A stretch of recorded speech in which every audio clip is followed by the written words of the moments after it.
My name is Tsang Yok-sing. Tsang Yok-sing, well, if people don't know me, if people don't know the name Tsang Yok-sing, then they won't be interested in listening to me. So I think that will do.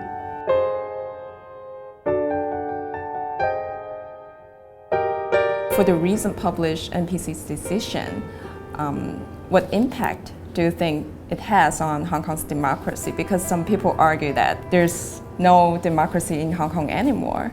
What do you think about it? What does democracy mean? What does democracy mean? So I think if anyone says, because now we have, say, a number of so-called pan-democrats having left the Legislative Council, then we no longer have democracy. So anyone saying that should first explain what he means by democracy. Why is it the case that without these 19 legislators in the council, we now have no democracy? Why is it the case? Some people argue that the multi-party system would be jeopardized. What does it mean? There are still quite a number of different political parties in the Legislative Council now. So, and what does it mean when you say a multi-party system? What does it mean? Of course, some people are very unhappy with what the NPCSC decision has done. Some people are not happy. We all know that, right? And they will, they will criticize it in their own way. But to make a meaningful criticism, you have to provide reasons. So if you say, democracy is dead in Hong Kong, why? Why do you say that? The onus is on the person making such a comment to explain.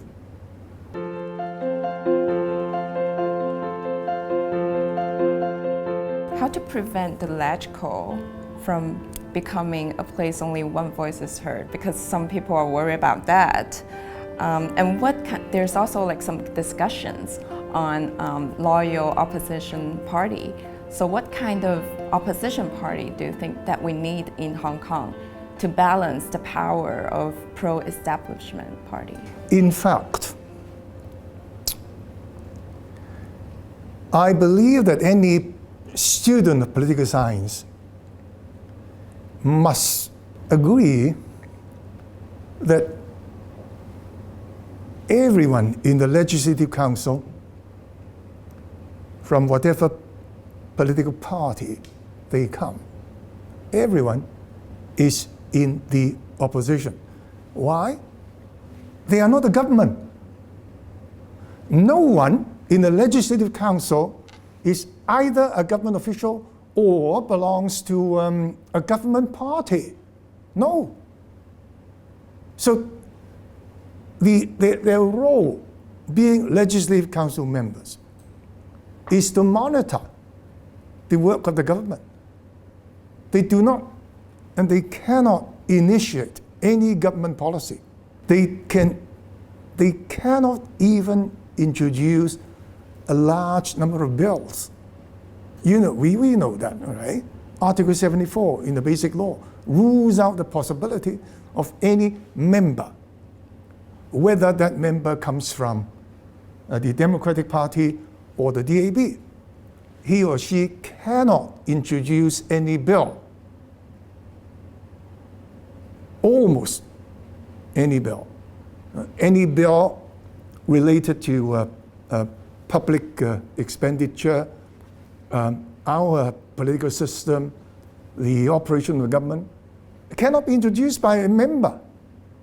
So by definition, they are not government members. So everybody in the LegCo is in the opposition. right? Now, as you said, there will only be one voice. No, I believe that before the pan-democrats went away, there was only one voice, one noise, the noise of the bell sounding when someone is calling quorum. It's only the quorum bell sounding all the time, right? In the last few weeks, I mean, the time since the beginning of the current legislative year, what have people been hearing? Different voices? No. Only one noise, sounding of the quorum bell. And I believe, well, now that the pan-democrats are gone, we don't have to put up with the quorum calls 2 or 3 times an hour.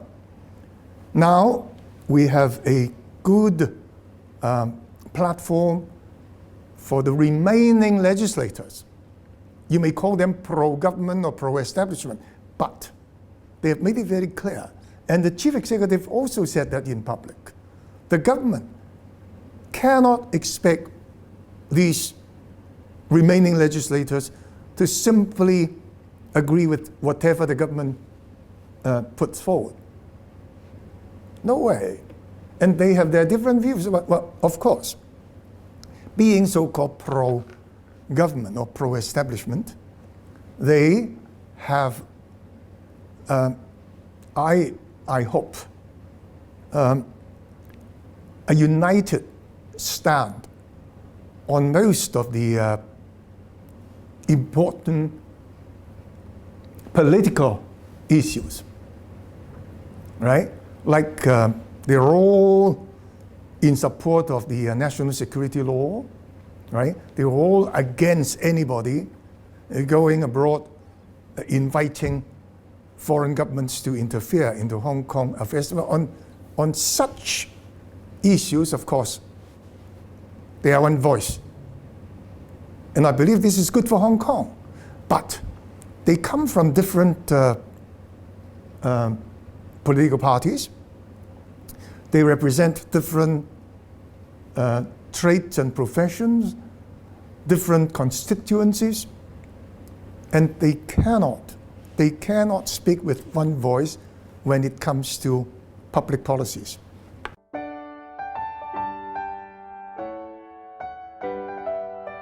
And you once wrote a commentary saying that you're also talking about like the talents of the pro-establishment party. And you were saying that there's a phenomenon that's lack of pro-establishment party talents. So maybe you could elaborate more on that? I was responding to the criticism that the pro-establishment camp has no political talent. I was responding to that, right? Now, if you have read that article carefully, I asked the question, okay, first of all, are there people with political talent in Hong Kong? If you say yes, there's a lot of political talent in Hong Kong, but people with political talent simply do not join the pro-establishment camp. Then my question would be, where have they gone? Have they gone over to the opposition camp? Show me some.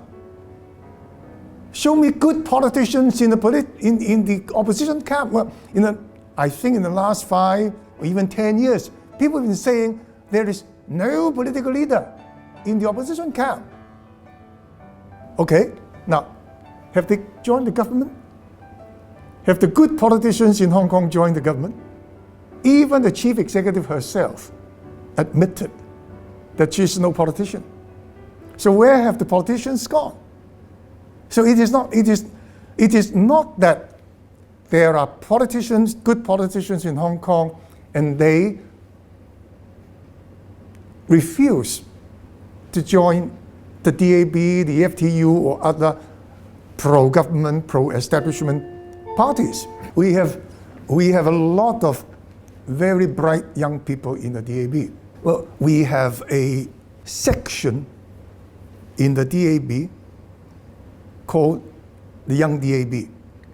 The number of members in Young DAB is larger than the membership in any of the other parties. So it is simply not true that we don't have young talent joining the DAB. Now, if you say there are no, outstanding politicians in the DAB, then I ask, if there are good politicians in Hong Kong, where are they? Where do you find them? So the problem is not that there are good politicians and they don't want to join the DAB. The problem is Hong Kong as a whole is in lack of good politicians. This is the problem. So how do you define a good politician? Or even if they don't join the political parties, or what characteristics do you think? The characteristics of a good politician, first, he must have vision. He must have very clear political convictions. He must have a very clear idea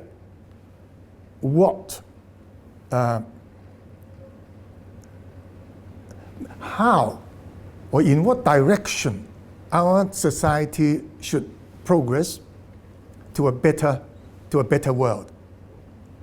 How to make life better for everybody. Now, that's the first thing. All good politicians, they have their vision. They have a very clear idea of where they should take this society to. Second, a good politician must have a good, political mind, let's say. He must be able to make good political judgment. Meaning, now, if we say that he must have clear political conviction, telling him what he should do, then he must also have good political judgment to tell him what he can do. Well, sometimes you know that, for example, you want social equality for everybody, but you have to move towards that goal step by step. Or democracy. Suppose you believe in full democracy. You believe in electing the chief executive and everybody in the LegCo by universal suffrage. You have to move towards that goal step by step, right? So that is what I call political judgment. When we can succeed in taking one step forward. And then finally, at the most practical level, he must possess the political skills that would enable him to convince people, to lead people towards the goal, right?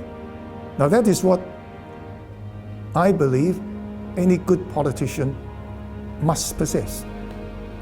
The political convictions, political vision, the political sense of judgment, and the political skills.